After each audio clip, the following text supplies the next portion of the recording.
Hello, in this video I'm gonna show you how to enable the or disable the lens shade on your VITURE XR glasses.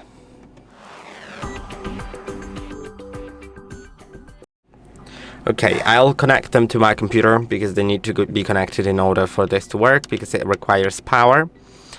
And now they have shaded themselves. You can see now the light is not coming through.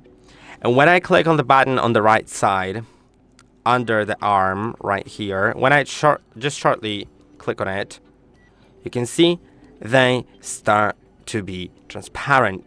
And that's how you change it, by just simply quickly pressing on the button. Oh, my computer has went off.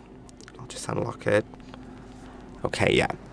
Now, when I click on the button, I can shade the glasses or make them transparent. Again, it works just, it has a foil between, the glass, and that foil, when it gets electrical current, it turns dark and barely translucent.